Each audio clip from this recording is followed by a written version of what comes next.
ne vous avez pas tout dit sur le déterminant. En fait, il y a beaucoup de choses que vous ne savez pas sur le déterminant. Alors cette vidéo s'adresse à la fois aux gens qui sont en classe de seconde, mais également aux gens qui sont dans les classes supérieures, que ce soit au lycée ou dans l'enseignement supérieur. Et encore mieux, si vous devez ou si vous essayez de devenir professeur. Alors, on va sectionner ça petit à petit, intuition de l'interprétation géométrique du déterminant. Alors commençons par le premier exercice. Donc pour que vous puissiez tirer à profit le maximum de cette vidéo, je vous invite très fortement à mettre pause dans la vidéo et à essayer de chercher par vous-même, que vous le fassiez à la main ou avec GeoGebra, comme je vais vous en faire la démonstration. J'ai utilisé GeoGebra pour la démonstration, afin que ce soit lisible, mais je vous invite très fortement à chercher au papier, à la main, à l'ancienne, parce que de nombreuses études montrent que lorsqu'on tape au clavier ou qu'on clique avec la souris, etc., eh bien, on mémorise beaucoup moins bien que lorsque l'on écrit à la main. Ok,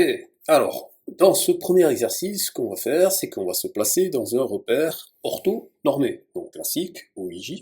On va placer 3 points A, B et C, tels que OA égale 3 fois I, donc ça veut dire que les coordonnées du point A, ça va être 3, 0, tel que OB égale 3I plus 2J, donc ça veut dire que les coordonnées du point B, ça va être 3, 2, et tel que OC soit égal à 2 fois le vecteur J, c'est-à-dire que le point C va avoir pour coordonnées 0, 2. Donc première question, quelle est la nature de ce quadrilatère? Donc je vous invite à mettre pause sur la vidéo et à chercher par vous-même. Faites la figure, cherchez par vous-même. Deuxième question, quel est l'aire de ce quadrilatère? Pareil, mettez pause sur la vidéo et cherchez par vous-même. Troisième question, on va poser le vecteur U égale le vecteur OA et le vecteur V est égal au vecteur OC. Et on va calculer le déterminant entre les vecteurs U et V. Pareil, mettez pause sur la vidéo, faites le calcul et qu'est-ce que vous remarquez? Donc jouez le jeu, faites le calcul et dites dans les commentaires quelle est votre remarque. Quatrième question, on va considérer 3 points, cette fois qui vont être variables, MNP, tels que OM égale XI, donc ça veut dire que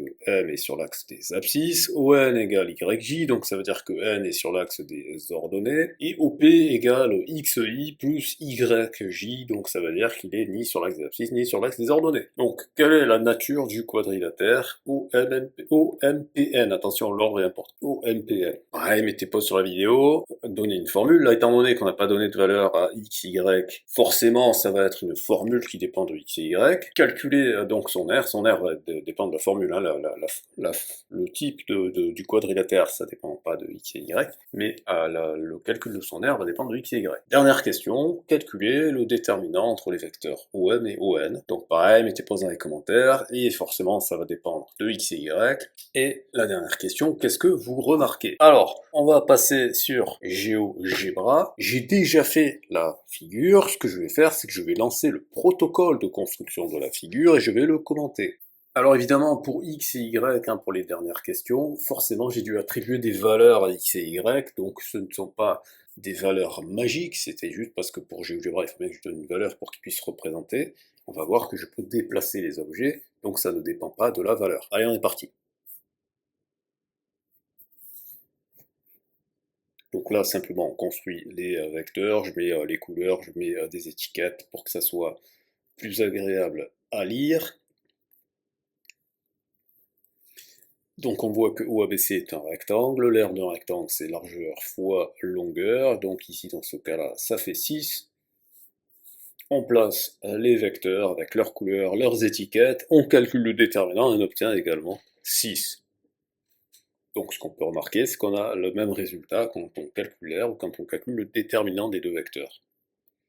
Et lorsque on place des points quelconques, eh bien c'est exactement le même principe, puisque si OM égale XI, ça veut dire que M est sur l'axe des abscisses. Comme on est dans un repère orthonormé, l'axe des abscisses est orthogonal à l'axe des ordonnées, comme ON est égal à Y fois le vecteur J, on a que les vecteurs OM et ON sont orthogonaux.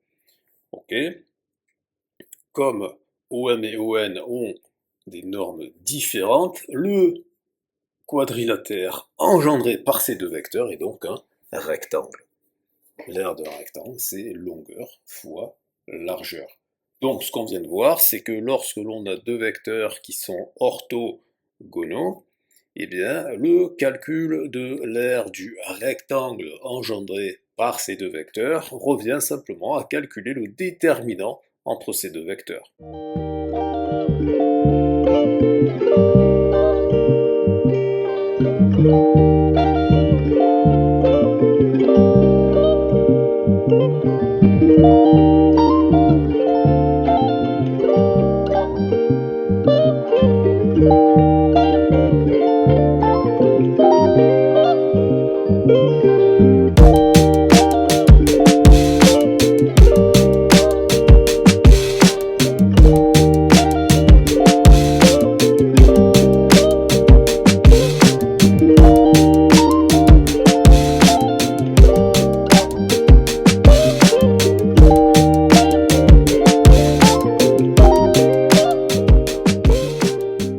Alors passons donc à un deuxième exercice. On est dans une configuration similaire avec le plan muni du repère orthonormé OIJ classique et l'on va placer 3 points A, B et C qui vérifient les conditions suivantes, à savoir A est tel que le vecteur OA est égal à 3 fois le vecteur I de la base, autrement dit le point A pour coordonnées 3, 0. B est tel que le vecteur OB soit égal à 4 fois le vecteur I plus 2 fois le vecteur J, autrement dit le point B a pour coordonnées 4, 2. Et le point C est tel que le vecteur OC est égal à I plus 2J, autrement dit le point C a pour coordonnées 1, 2J. Première question, quelle est la nature de ce quadrilatère? Alors, si vous n'avez pas vu le début de la vidéo, je vous rappelle que je vous recommande très fortement de mettre pause sur la vidéo, de prendre un papier et de faire à la main la figure, de faire à la main les calculs, les raisonnements et ainsi de suite. Éventuellement, après, une fois que vous avez fait à la main, c'est très important de le faire à la main, d'ouvrir GeoGebra et de faire la figure comme moi. Ok,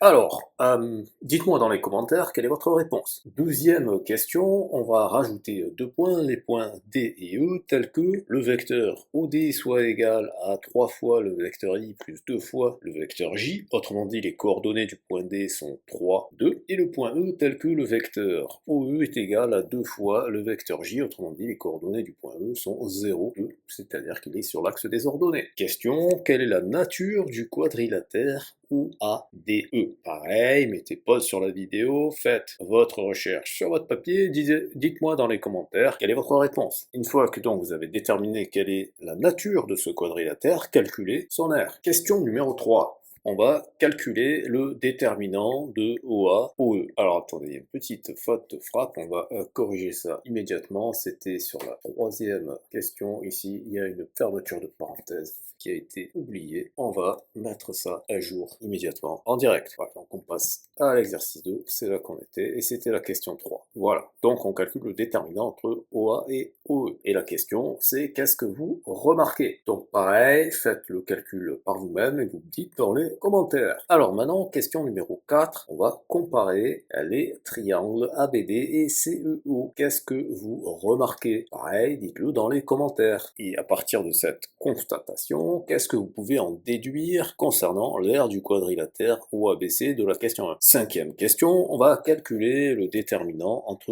OA et OC. Question, qu'est-ce que vous remarquez? Alors maintenant, on va généraliser, donc ça veut dire que sur le papier ou sur GeoGebra, on va être obligé d'attribuer des valeurs aux paramètres, mais il faut raisonner de façon générale et ne pas se laisser influencer par les valeurs de ces paramètres. Concrètement, on va placer un point M tel que OM égale x moins A fois I. On va expliquer pourquoi est-ce qu'il y a ce A, quelle est la relation entre x et A. Ensuite, on a un point N tel que ON égale à A fois le vecteur I plus Y fois le vecteur J. Donc, le point M, il est sur l'axe des abscisses, puisque ses coordonnées, c'est x moins A, 0. Le point N, lui, il n'est pas sur l'axe des abscisses, ni sur l'axe des ordonnées. Son abscisse, c'est A, et son ordonnée, c'est Y.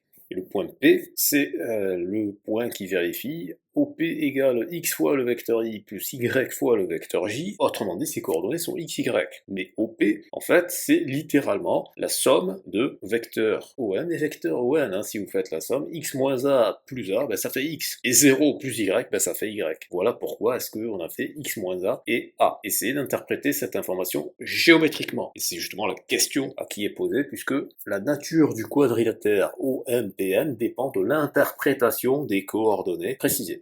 Passons à la septième question, on rajoute deux points Q et R tels que OQ soit égal à x moins a fois le vecteur i plus y fois le vecteur j et OR est égal à y fois le vecteur j. Pareil, quelle est la nature du quadrilatère OMQR? Calculez son R. Passons à la question 8, calculez le déterminant entre le vecteur OM et le vecteur OR. Qu'est-ce que vous remarquez? Question numéro 9, comparez les triangles MPQ et ONR. En déduire l'aire du quadrilatère OMPN. Enfin, dernière question, calculez le déterminant entre le vecteur OM et le vecteur ON et que remarquez-vous? Donc c'est très important de faire les questions, même si vous ne trouvez pas la réponse, mais de faire la démarche de rechercher parce que maintenant je vais vous dévoiler la solution et je vais vous la commenter également, parce que je vais d'abord animer le protocole de construction sur GeoGebra. Et si vous n'avez rien recherché, malheureusement, ça ne vous sera que de peu d'utilité. Donc c'est très très important d'avoir cherché, même si vous n'avez pas trouvé. Allez, c'est parti. Donc on va lancer ce protocole de construction et ensuite on va le commenter parce qu'il va être un petit peu chargé. On va désafficher, réafficher certains éléments pour bien comprendre toutes les étapes. Donc là, la procédure de construction pour le début, c'est assez classique, hein, c'est simplement on avait les coordonnées des points, on les place, on a un parallélogramme, on place les points supplémentaires, on s'aperçoit qu'on a maintenant un rectangle, on peut calculer l'aire de rectangle, on peut calculer le déterminant entre les deux vecteurs, on peut remarquer que les deux triangles rouges ont la même aire, ils sont même isométriques en fait, c'est-à-dire qu'ils ont les mêmes dimensions. On peut donc du coup en déduire les comparaisons entre l'aire du rectangle et l'aire du parallélogramme. On peut calculer le déterminant. On construit maintenant les points de façon générale. Alors forcément pour x et a, il y a des valeurs qui ont été choisies. Pour x, la valeur choisie, ça a été 7. Pour a, la valeur choisie, ça a été 1. Mais évidemment que ça ne dépend pas de ces valeurs-là. Et c'est d'ailleurs pour ça que les calculs ne font pas intervenir les valeurs qui ont été utilisées pour pouvoir placer les points. Alors il commence à y avoir beaucoup de genre ici. Donc ce qu'on va faire, c'est qu'on va revenir à des étapes précédentes et on va tout faire dans l'ordre. Alors, donc on place le repère orthonormé. Donc ça veut dire que I et J ont la même norme et qui sont orthogonaux. Bon, ça c'est la base. Ok. Ensuite, on avait un point A qui était tel que OA égale 3 fois le vecteur I. En GeoGebra, ça s'écrit A égale le point E plus 3 fois le vecteur I. Littéralement. D'accord? J'aurais pu l'écrire A égale 3, 0. C'est d'ailleurs ce que GeoGebra converti. Mais je l'ai écrit de la même manière que c'était présenté dans l'énoncé. C'est pour ça d'ailleurs, au passage, que je présente souvent les choses de cette manière-là. C'est la façon qui est plus orientée études supérieures. Donc c'est déjà un bon réflexe de présenter les choses de cette manière-là, parce que c'est la bonne façon de penser, parce que c'est la façon de penser les vecteurs comme des objets sur lesquels on peut faire des calculs. Parce que c'est à ça que ça sert les vecteurs, transformer la géométrie en de l'algèbre, transformer le raisonnement en du calcul. Ok, donc ensuite on fait la même chose avec B. B, il est tel que OB égale 4 fois I plus 2 fois J, bah le voilà. Et ensuite on a C tel que OC soit égal à I plus 2J.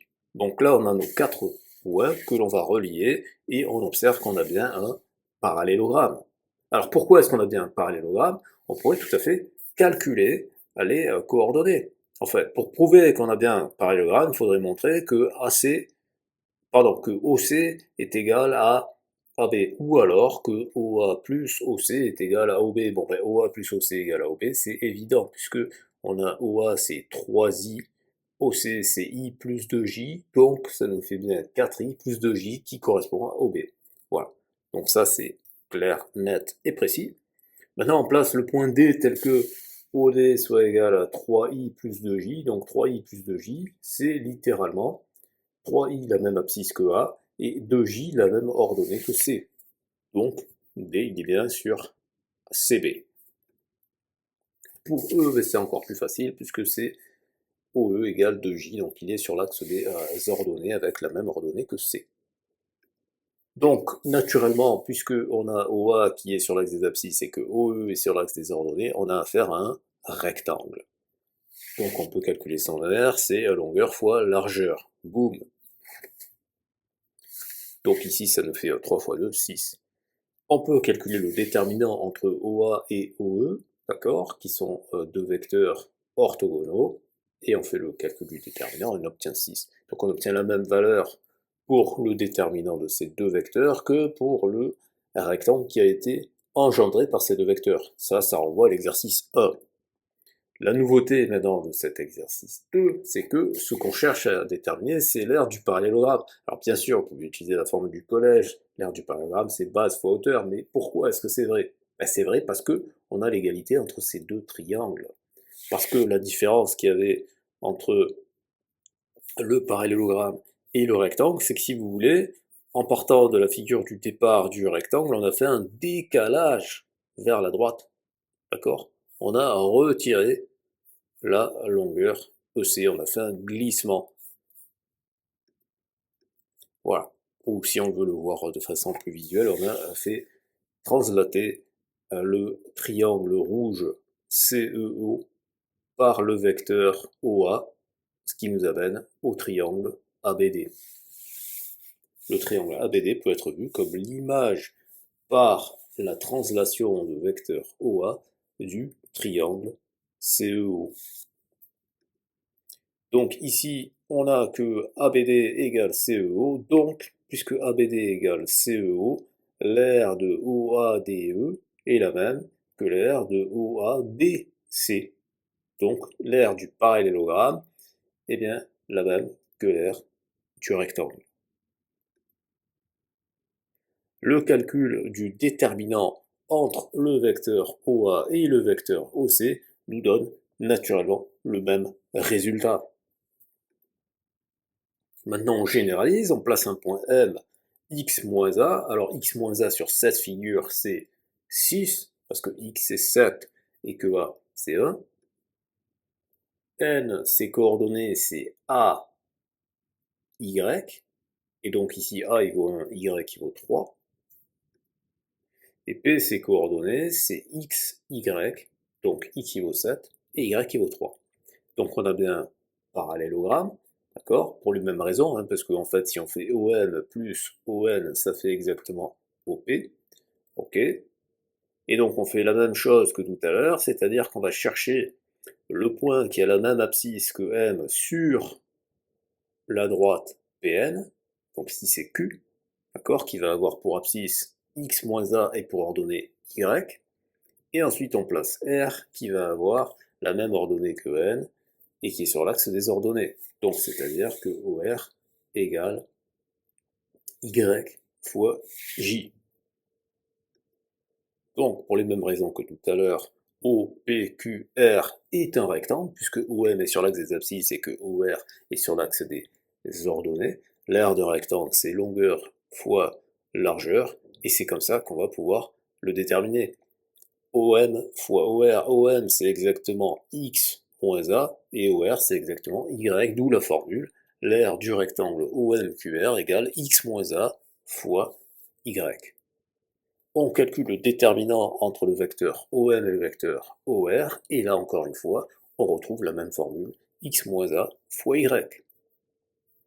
Maintenant, on peut s'occuper des triangles obtenus, et remarquer que MPQ a la même aire que ONR. En fait, c'est la même chose que tout à l'heure, à savoir qu'on peut interpréter MPQ comme le translaté de ONR par la translation de vecteur OM. On en déduit donc que l'aire de MPQ étant égale à l'aire de ONR, l'aire de OMPN, donc le parallélogramme bleu, est égal à l'aire du rectangle, je sais pas comment est-ce qu'on pourrait appeler cette couleur, rose, voilà. Et on calcule enfin le déterminant entre OM et ON, et bien il est aussi égal à la même formule, x moins a, y. Normalement, si vous êtes un petit peu malin, vous commencez à voir ce qui se passe, mais sinon pour les autres, dans le prochain exercice, on va approfondir.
ce troisième exercice, nous allons nous mettre dans une configuration beaucoup plus générale. Cette fois, aucun des points initiaux ne sera sur l'un des axes du repère. Donc, on se place toujours dans un repère, dans le plan mini du repère orthonormé, et on a 3 points. Donc cette fois, A tel que OA égale 3 fois le vecteur I plus 1 fois le vecteur J, B tel que OB est égal à 4 fois le vecteur I plus 3 fois le vecteur J, et C tel que OC est égal à 1 fois le vecteur I plus 2 fois le vecteur J. Donc, première question, quelle est la nature du quadrilatère OABC? Normalement, si vous avez fait les exercices 1 et 2, ça devrait être une question assez facile. Maintenant, c'est là qu'on va commencer à corser un petit peu les choses. La question numéro 2, je vous demande de déterminer les coordonnées du point D intersection de la droite BC avec l'axe des ordonnées. Et pour ceux qui ne savent pas par où démarrer, je vous donne comme indication de calculer le déterminant det CDOA. Pareil, mettez pause et essayez de chercher. C'est vraiment un exercice très intéressant pour comprendre la nature profondément géométrique du déterminant. Ce n'est pas une difficulté artificielle, c'est une difficulté essentielle pour comprendre cet outil mathématique extrêmement prolifique. Vous allez le retrouver dans de nombreuses situations. Alors, troisième question, calculer et comparer les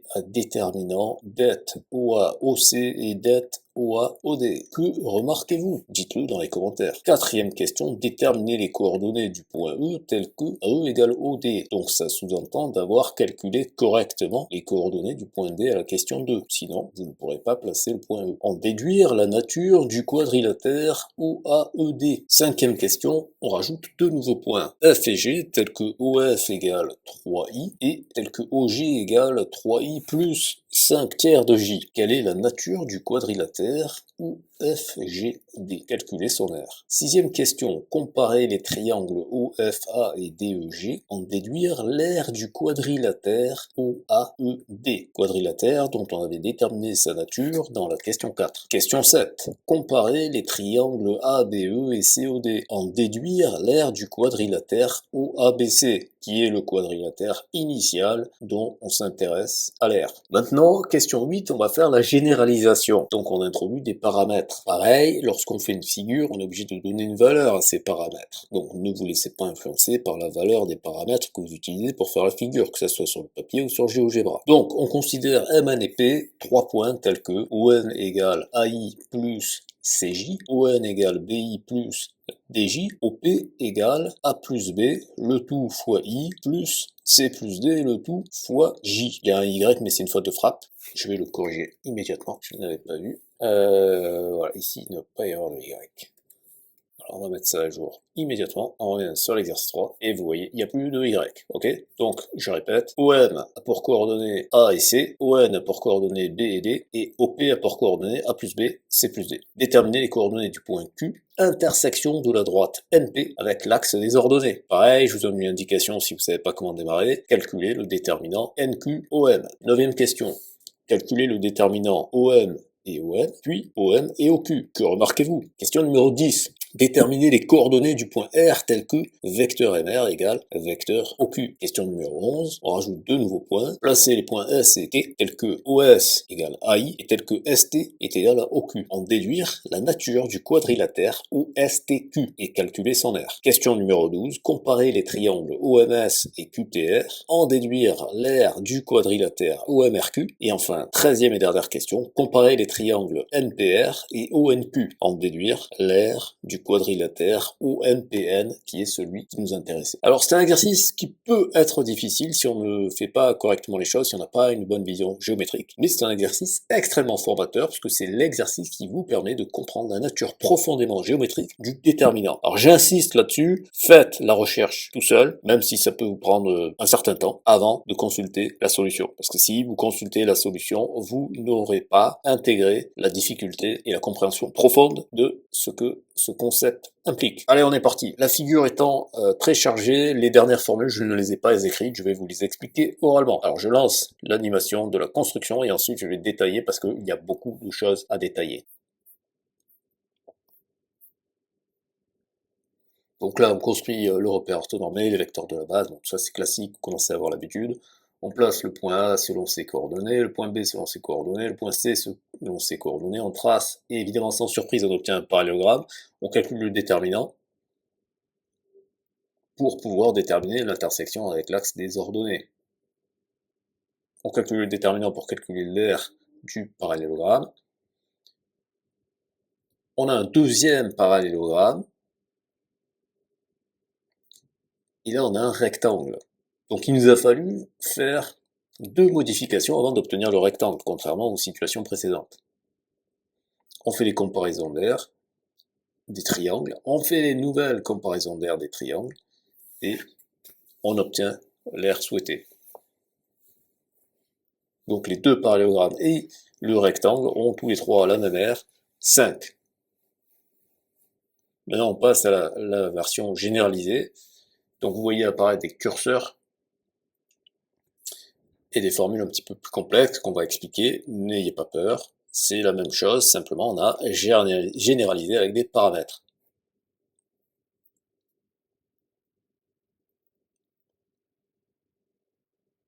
Et c'est la même stratégie, on fait deux décalages qui nous permettent d'obtenir le rectangle, qui nous permet de calculer l'aire.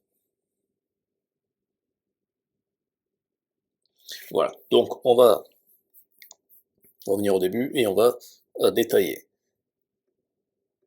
Bon, placer les points au ABC, ça pose pas de problème. Et ensuite, on a donc un parallélogramme. Pourquoi est-ce qu'on a un parallélogramme? Parce que on peut facilement calculer les coordonnées OA plus OC, on obtient OB. Bon, à partir de là, on veut déterminer l'intersection de la droite BC avec l'axe des abscisses. Si on regarde ça de façon vectorielle, ça veut dire que, j'ai dit avec l'axe des abscisses, avec l'axe des ordonnées, hein, bien entendu, si D est sur l'axe des ordonnées, ça veut dire donc que le vecteur CD, celui-là, qui va apparaître après, il doit être collinéaire avec le vecteur OA. Et deux vecteurs sont collinéaires si et seulement si leur déterminant vaut 0. Donc, en calculant ce déterminant, sachant que son résultat c'est 0, et qu'on n'a qu'une seule inconnue, puisque s'il est sur l'axe des ordonnées, ça veut dire que son abscisse c'est 0, donc on n'a qu'une seule inconnue, c'est son ordonnée. Donc on se retrouve avec une équation à une seule inconnue, tout simplement. Et c'est là qu'on voit l'une des utilisations efficaces du déterminant. Donc on écrit le calcul du déterminant. Donc CD, pourquoi je l'ai mis CD et pas DC? Parce que justement D c'est le point qui n'est pas connu. Donc je commence par un point connu, C, et je mets comme arrivée le point inconnu. Donc x de D 0, moins x de C 1, donc ça fait moins 1. Y de D, il est là, moins y de C, c'est YD moins 2. Donc ça c'était pour le vecteur CD, pour le vecteur OA, c'est simplement les coordonnées de A, donc c'est-à-dire 3, 1. Ensuite on fait le calcul, moins 1 fois 1, ça fait moins 1, moins 3 facteurs de YD moins 2. Et tout ça on sait que c'est égal à 0, puisque par construction, CD est collinéaire avec OA.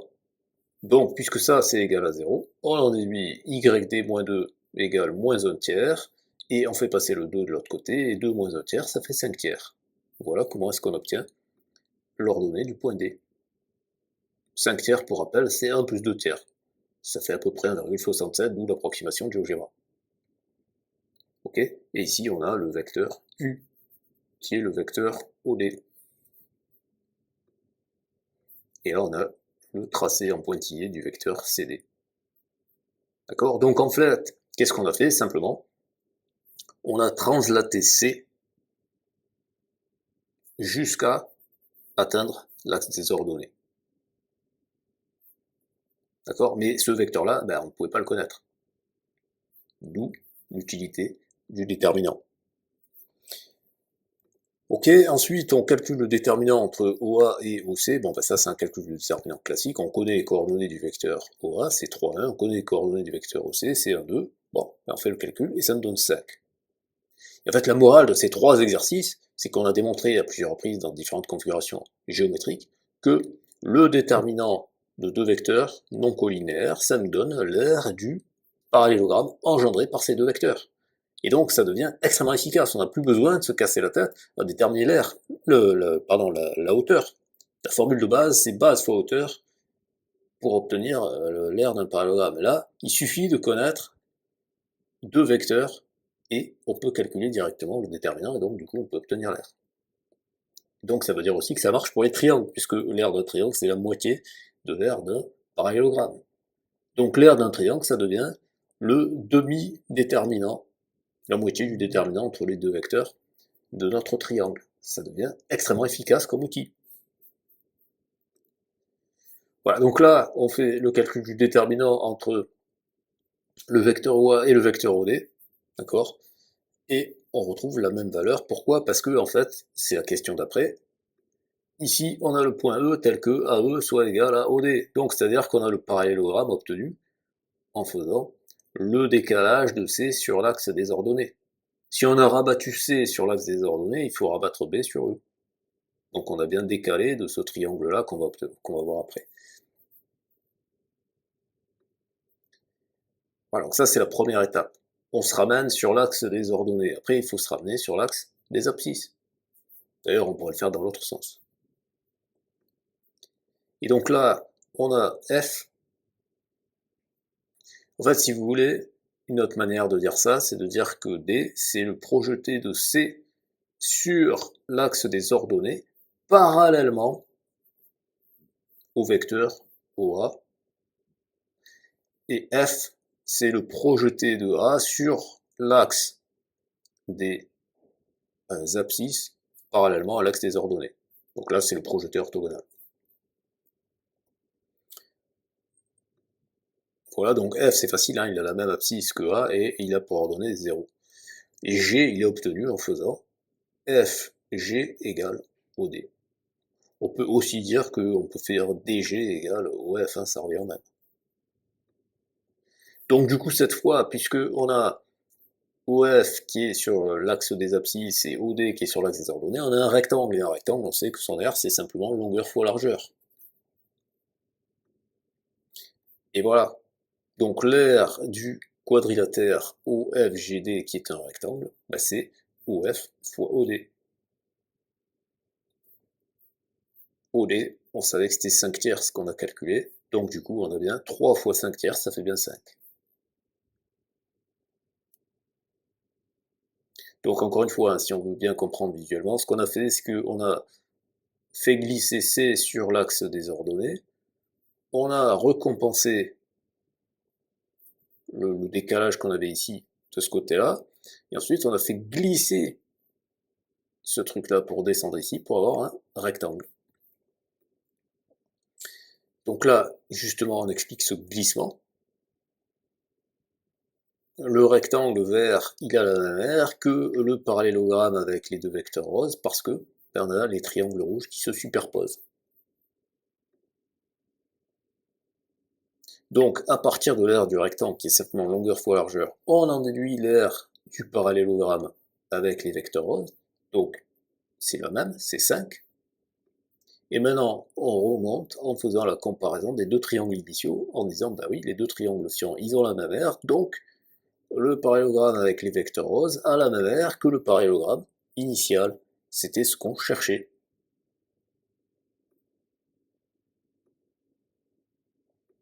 Voilà, donc là c'est la construction des points généraux, mais c'est la même chose en fait, hein, c'est juste qu'on a pris des valeurs avec des paramètres, mais c'est la même chose. D'ailleurs, au passage, c'est ça l'intérêt de... Alors attendez, parce que là, ça devient un petit peu le bazar.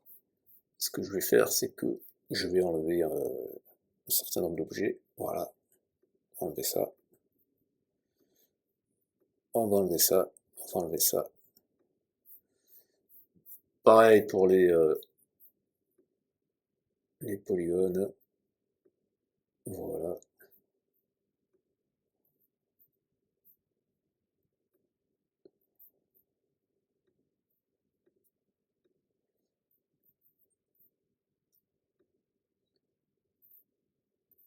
Voilà, là j'ai A, B, C qui vont disparaître.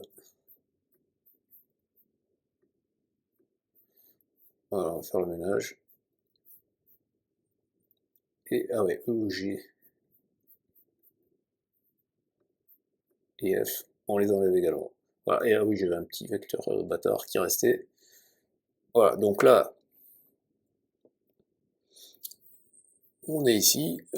Si je mets, voilà, si je mets mes curseurs. Alors je vais laisser l'animation jusqu'au bout, et puis après on va bouger les curseurs pour que vous voyez que ça ne dépend pas des curseurs. Alors ça, on va le mettre là, voilà. C'est pour ça que j'ai mis la formule avec les paramètres.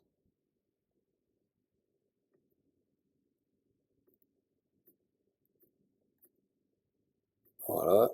Donc ça, cette formule, on peut la mettre là. Mais à la limite, les formules, on s'en fiche un peu, au final. Voilà. Voilà, donc on a le même principe, pareil, cette formule, on enlève. Voilà, on a le même principe. Donc là, qu'est-ce qui se passe si je modifie ici? Vous voyez bien que ça ne change pas.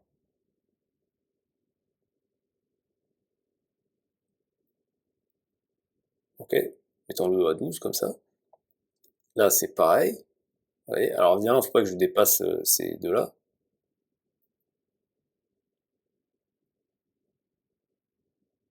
Vous voyez, on va se mettre à 3, c'est bien. Et lui, voilà, c'est pareil, on va le décaler comme ça. Alors, on va se mettre là. Voilà, 5, non, 5. 5, c'est pas mal. Et là, c'est pareil. Voilà, donc on voit bien que pour avoir... On va revenir un peu en arrière.